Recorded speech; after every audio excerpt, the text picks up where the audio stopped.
Bueno, dentro del MIR tenemos otras aplicaciones, aparte, digamos, de caracterizar o identificar sustancias y, por ejemplo, se podrían hacer algunas cuantificaciones eh, en función de la intensidad de una banda, entonces podemos ver de hacer una calibración.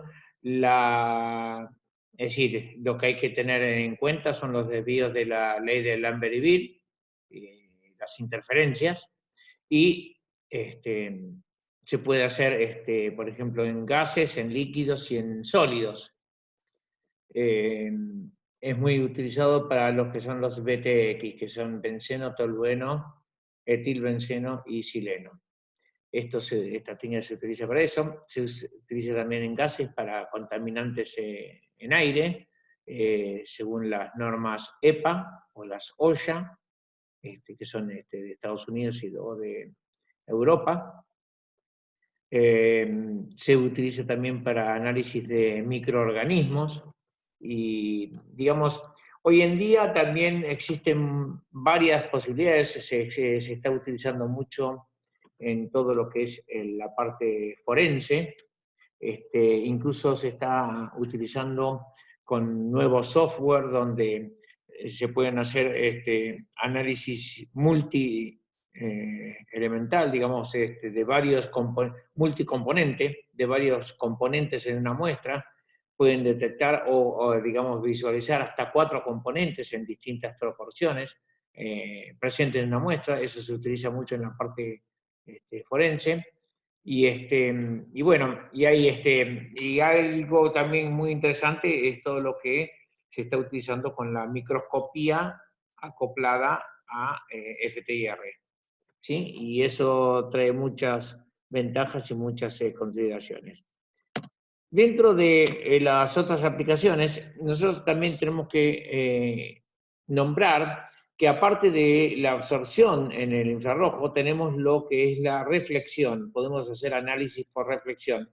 Uno de los tipos de análisis por reflexión que más se utiliza es por ATR, es decir, la reflectancia total atenuada, donde en ciertos materiales, según la incidencia del ángulo de incidencia del haz de luz, cuando hay un cambio, ¿sí?, digamos, de material en la superficie de interacción entre ambos materiales, vemos que según el ángulo que incide podemos tener una reflexión o puede salir hacia el otro material, digamos, con un ángulo cambiado,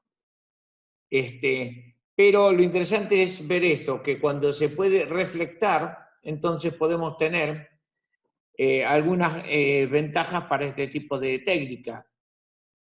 Y es lo que se utiliza con un cristal adecuado en infrarrojo, donde la radiación atravesando por este cristal incide sobre la superficie donde tiene contacto con la muestra. Como siempre hay digamos, una longitud de interacción con la muestra, es decir, penetra en la muestra en una cierta espacio y vuelve a ser reflejado por las características de este metal, de este cristal y el ángulo de incidencia, y así va tomando muestra, digamos, por interacción con la muestra que se deposita sobre este cristal. Y esto es lo que se obtiene, se llama ATR por reflectancia total atenuada, y se obtiene en espectros de infrarrojo en forma muy dinámica, muy rápida, muy precisa y con menos cantidad de muestras, y obviamente con menos procesamiento de muestras. Prácticamente la muestra se deposita directamente sobre el cristal. ¿Mm? Entonces, ¿para qué se utiliza este ATR? Sólidos poco solubles, para películas, para fibras, para pastas, para adhesivos, para polvos, superficies. El cristal es de KRS5, o también puede usarse talio, o si no también como es seleniuro de zinc con germanio. Estas características son interesantes porque agiliza mucho la determinación, incluso hay algunos elementos que son con punta de diamante para el análisis, y eso hace que, digamos, el análisis sea sobre todo mucho más directo, obviamente tiene que tener contacto con la muestra, y ahí hay que tener algunos recaudos en cuanto se hace repetitivo el análisis que no quede contaminado con una muestra anterior. Otra de las aplicaciones, por ejemplo, que se hizo en la cátedra, es el control de materias primas, como en este caso, donde la sertralina es una muestra que se vino por un embarque y había que confirmar digamos, la identidad de esta muestra, si estaba adecuada o no. Acá lo que vemos es una muestra y un estándar. Y como vemos, acá si uno se acerca mejor,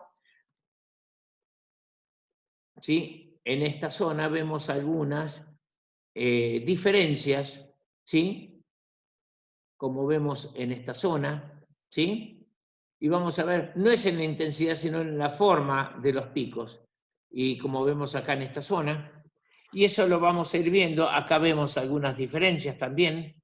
Y entonces eso se empezó a analizar y se empezó a estudiar por qué podría ser, porque se desconfiaba de que era la misma sustancia. Entonces lo que se hizo fue una recristalización tanto del estándar como de la muestra en un mismo sistema.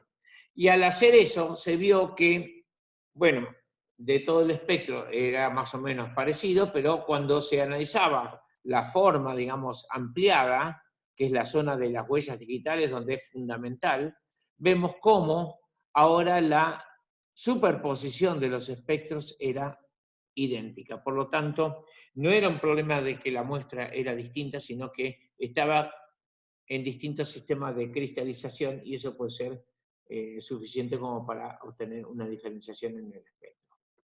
Bien, en cuanto al muestreo, tenemos para gases, tenemos celdas con alto vacío, se hace por refractancia. En líquidos se utilizan sustancias puras o soluciones, no hay disolventes transparentes para estos sistemas.